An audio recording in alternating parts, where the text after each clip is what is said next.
Mistake number one, not looking where you want to go. Sounds obvious, right? But you'd be surprised how many new riders do this. Here's what happens. You're out there, a million things on your mind. How the throttle feels, how heavy the bike is, cars everywhere, your buddy yelling something you can't hear through your helmet. And in that chaos, your eyes lock onto the wrong thing. A pothole, a patch of sand, the edge of the road, a squirrel doing its thing. And guess what? Your motorcycle is going to follow your eyes. It's not just a saying, it's science. When you look at something, your body, your hands, shoulders, hips, naturally shifts toward it. That's how target fixation happens. And unfortunately, if you stare at an obstacle thinking, don't hit that, you'll probably hit it. The fix: train yourself to look where you want to go. Seriously, every ride, every corner, every U-turn. Don't focus on the danger, focus on the escape route. When turning, look through the curve to where you want to end up. Not at the yellow line, not at the car ahead. It'll feel weird at first, but with practice, you'll stop fighting the bike and start flowing with it. I promise you, this one habit alone will make your rides smoother, safer, and way more fun. Mistake number two, riding too tense. All right, let's talk about body language. Because trust me, your bike can feel your nerves. And most new riders are way too tense when they hop on. Death grip on the handlebars, stiff elbows, tight shoulders, locked knees. Sound familiar? Yeah, we've all been there. Here's the thing. Motorcycles aren't meant to be muscled around. They're designed to move with you, not against you. When you ride all stiff and rigid, you're basically fighting the bike the whole time. Turns feel awkward, the bike feels twitchy, and every little bump or lean freaks you out even more. The fix: relax. Easier said than done, right? But seriously, the best thing you can do is loosen your grip.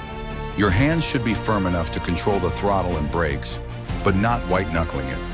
Keep your elbows slightly bent, your shoulders low, and grip the tank with your knees instead of squeezing your entire body like a vice. A little tip I still use: when you stop at a light, do a tension check. Are your shoulders up near your ears? Drop them. Are your wrists stiff? Wiggle your fingers. Take a deep breath. You'll be shocked how much smoother and easier everything feels when you stop fighting the bike and just guide it. Mistake number three, panicking at low speeds. Now here's a big one. Low-speed riding is deceptively tricky.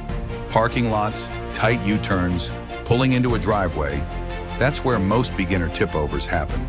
Not on the highway, not on twisty back roads, but going 5 miles an hour in a parking lot. Ask me how I know. The reason? At low speeds, you lose the natural balance and stability that speed gives you. Suddenly, you're having to rely on your own balance, and that heavy bike feels like it wants to tip over at any second. Most new riders make it worse by looking down at the front wheel or trying to steer the bars too much. The fix: look up. Always keep your head up and your eyes focused on where you want to go. Not at your feet, not at the pavement, not at the front tire. Use the clutch's friction zone to control your speed. That's the sweet spot where the bike wants to move, but you're still in control. Add a little back brake to help stabilize things. Keep your throttle steady and trust the bike to lean. If you can master slow speed control, it'll make you a way more confident rider everywhere else too. And hey, if you've got an empty lot nearby, practice those slow speed figure eights and U-turns. It might feel awkward at first, but man, it pays off big time. Mistake number four, grabbing the front brake too hard.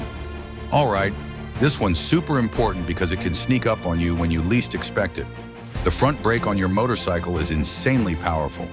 Like 70 to 90% of your stopping power comes from that single brake lever. And while that's a good thing when you need to stop quickly, it's also one of the easiest ways to get yourself in trouble if you don't know how to use it right. Here's what happens. You're cruising along, maybe feeling pretty good, when a car suddenly pulls out in front of you. Instinct kicks in. You slam the front brake as hard as you can, and just like that, the front wheel locks up and you're eating asphalt. The fix: braking on a motorcycle should never be an on or off thing. It's not a light switch, it's a dimmer. You want to squeeze the brake lever progressively, not grab it like you're trying to crush it.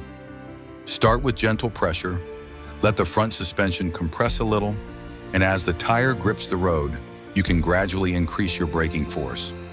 Also, practice emergency braking in a safe, open area. Start at slower speeds, like 20 or 30 miles per hour, and work your way up. Learn how your bike feels under hard braking, how the front dips, how the rear lifts a little, how much grip you've got. The goal is to train your muscle memory so that when the unexpected happens, you react with skill instead of panic. Mistake number 5, not using counter steering intentionally. Okay, let's clear up one of the biggest mysteries for new riders, counter steering. Sounds fancy, right? But chances are, you're already doing it without realizing it. Here's how it works. When you want to turn left at speed, you actually push the left handlebar forward. Yep, push left to go left, push right to go right. It feels weird to explain, but it's based on physics and how a motorcycle balances itself. When you push the bar, the bike leans, and the lean is what makes you turn. Most riders naturally start counter steering at speeds above 10 to 15 miles per hour without even thinking about it. But when you start riding faster, in twisty roads or in emergency situations, conscious counter steering can save your butt. The fix. Next time you're on a safe, open stretch of road, practice it intentionally. Pick a spot in the distance and try push right to go right, push left to go left. It'll feel weird for a split second. Then suddenly everything clicks. Turns get easier, you hold your line better, and you'll feel way more in control. This is one of those skills that separates the okay riders from the confident ones. And once you master it, you'll wonder how you ever rode without it. Mistake number 6, not wearing proper motorcycle gear. Look, I get it. The temptation is real. The sun's out, the weather's perfect, and the thought of throwing on a t-shirt, sneakers, and sunglasses for a quick ride sounds amazing. But here's the harsh truth. The pavement doesn't care how far you're going, how hot it is, or how cool you think you look. When you go down, and every rider eventually has a, whoa, that was close moment, it happens fast, and your gear is the one thing standing between you and a hospital visit. Here's what a lot of new riders don't realize. Even a simple low-speed crash at 25 miles per hour can shred through your skin like a cheese grater. Road rash isn't just a little scrape. It's deep, painful, takes forever to heal, and leaves scars you'll regret for life. And that's not even counting broken bones, burns from hot exhaust pipes, or worse. The fix: invest in good gear. Always wear a full-face helmet, not a half helmet, not an open-face one. A proper DOT or ECE certified helmet that protects your entire head and face. Your brain and your jaw will thank you. Then grab a solid motorcycle jacket with built-in armor. Look for CE-rated pads in the elbows, shoulders, and back. Same goes for riding pants, not jeans, because denim won't save you. Either armored riding pants or Kevlar reinforced jeans with padding are way better. Don't forget motorcycle gloves. Your hands are often the first thing you instinctively put down in a fall. Protect those palms and knuckles, and finally get boots that cover your ankles, have solid soles, and provide protection against twisting or crushing injuries. And you know what? Modern gear looks awesome now. Gone are the days of looking like a medieval knight. There are tons of lightweight, breathable, and stylish options that'll keep you cool and protected.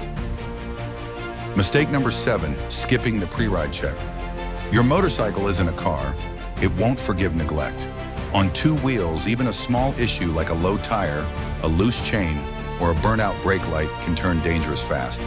A lot of new riders are so eager to hit the road, they don't even give their bike a once-over before hopping on.